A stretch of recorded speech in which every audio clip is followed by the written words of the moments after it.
दोबारा हाज़िर हैं आपकी खिदमत में लेक्चर 8 के साथ। आज की इस लेक्चर में हम लॉज ऑफ लॉगरिथम डिस्कस करेंगे। पिछले लेक्चर 7 में हमने एक्सरसाइज 3.4 तक पढ़ा थे। आई होप कि आपने उसको देखा होगा और इसको समझा होगा। आज की इस लेक्चर में हम लॉज ऑफ लॉगरिथम डिस्कस करेंगे।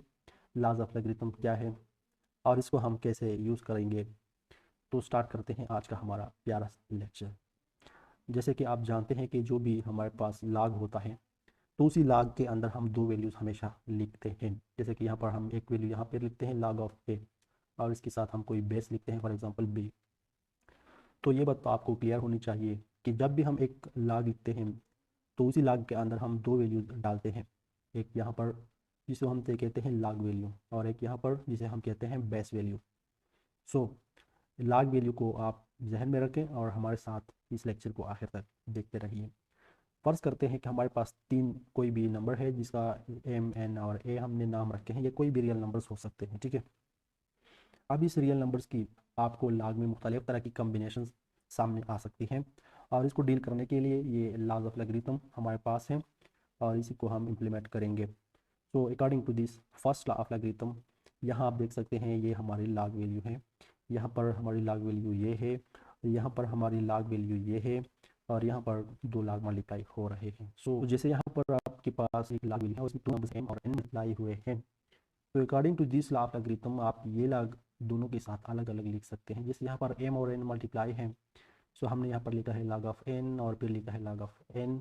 बेस वही है दोनों में जो यहाँ पर है, बस हमने यहाँ पर प्लस का साइन भी पुट किया हुआ है। तो इसका मतलब ये है कि जब भी आपके पास लॉग वैल्यू में दो नंबर्स मल्टीप्लाई हो रहे हों तो आप दोनों नंबर्स के साथ अलग अलग लॉग लिख सकते हैं, लेकिन जितने भी टर्म्स बनेंगे उसी के अंदर आपने प्लस लिखना होगा, ठीक है। जैसे कि for example log of 2 multiplied by 3 at the base 5। सो इसी में आप देखें लॉग वैल्यू के अंदर दो नंबर्स हैं जो कि मल्टीप्लाई हो रहे हैं 2 और 3। तो इसी लॉ के मुताबिक हम ये लॉग दोनों के साथ लिख सकते हैं, log ऑफ 2 और फिर log ऑफ 3।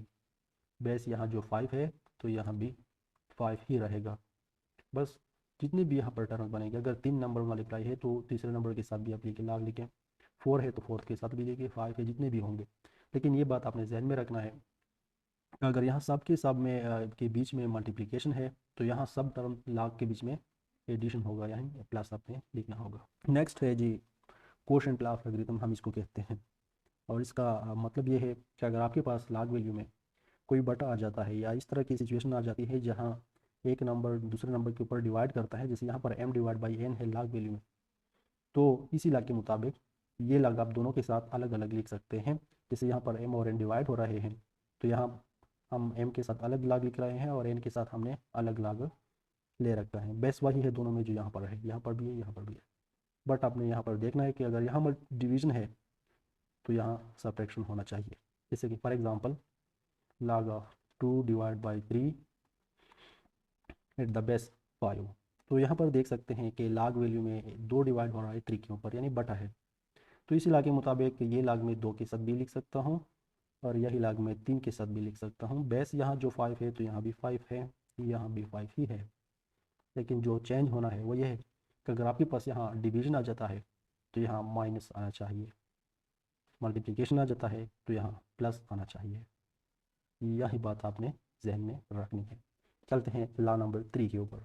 ये लॉ नंबर 3 यह कहता है कि अगर आपके पास लॉग वैल्यू इस तरह है कि इसके ऊपर पावर आया है, इसमें एक्सपोनेंट इस्तेमाल हुआ है, जैसे यहाँ पर log ऑफ m और फिर m के ऊपर है जी पावर n, तो यहाँ पर वही पावर हमने मल्टीप्लाई किया है log के साथ। तो सिंपल फंडा ये है कि अगर आपके पास log वैल्यू में कोई पावर आ जाता है, जैसे यहाँ पर log ऑफ 2 की पावर 3 देखिए यहाँ पर एट द बेस 5, तो जब भी आपके पास log वैल्यू में पावर आ जाए तो उसी पावर को आप लॉगरिथम के साथ यहाँ मल्टीप्लिकेशन में डाल सकते हैं। यानी आप इस तरह लिख सकते हैं कि 3 इंटू log ऑफ, ये 3 जब यहाँ पर आएगा तो यहाँ सिर्फ 2 रह जाएगा ना, और बेस भी वही होगा 5। तो इसी तरह आपने करना है कि जब भी पावर होगा वही पावर आपने log के साथ मल्टीप्लिकेशन में लिखना है बवक्त ज़रूरत, ठीक है। अब ये आखिरी लॉ जो है थोड़ा इसकी बात करते हैं। ये कहते हैं हमें कि अगर आपके पास दो लॉगरिथम्स मल्टीप्लाई हो रहे हैं, जैसे यहाँ पर ये फर्स्ट लॉग है और ये सेकंड लॉग है। और इसका आउटपुट आप देखिए, ये एक सिंगल लॉग वैल्यू है। तो यहाँ पर दो लॉगरिथम मल्टीप्लाई हो रहे हैं और ये एक सिंगल लॉगरिथम में कन्वर्ट हो रहे हैं। तो ये सब क्यों हो रहा है भाई? ये कुछ बेसिक कंडीशंस है जिसी की बेस पर हम ये लिखते हैं। कोई भी दो लॉग अगर मल्टीप्लाई हो रहे हैं तो ज़रूरी नहीं कि वो हमेशा सिंगल लॉग में कन्वर्ट हो। सिंगल में तब कन्वर्ट होंगे जब आपको ये सिचुएशन समझ आ जाए। ये क्या है? ये कुछ इस तरह की बात है कि अगर आपके पास दो लॉग मल्टीप्लाई हो रहे हैं तो इसमें अगर एक लॉग के अंदर लॉग वैल्यू और दूसरे लॉगरिथम के अंदर बेस वैल्यू सिमिलर आ जाते हैं, जैसे यहाँ पर लॉग वैल्यू m है और यहाँ पर बेस वैल्यू m है। तो अगर इसी तरह की सिचुएशन हो कि जब दो लॉग मल्टीप्लाई हो रहे हैं, इनमें एक लॉग की लॉग वैल्यू और दूसरे की बेस वैल्यू सिमिलर है, तब इस पेयर ऑफ मल्टीप्लाइड लॉग्स को एक सिंगल लॉग में कन्वर्ट कर सकते हैं। लेकिन ये कैसे होगा? It is very simple. यानी सिंगल लॉग आप लिखें, इसमें लॉग वैल्यू और बेस वैल्यू आप कहाँ से लाएंगे?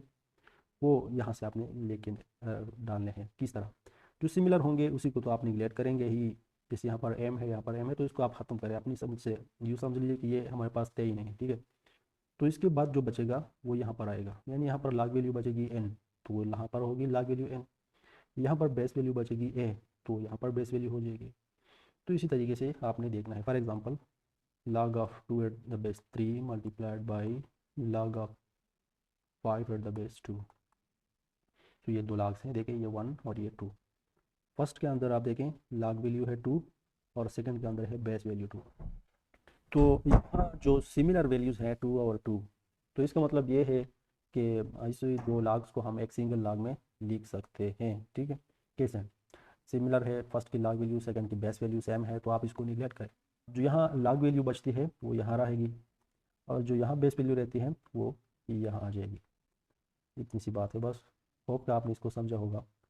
हम इसको मज़ीद एक्सप्लोर करेंगे एक्सरसाइज 3.5 में, बट आप के लिए इतना ही काफ़ी है। आई होप कि इसकी समझ आपको आई होगी।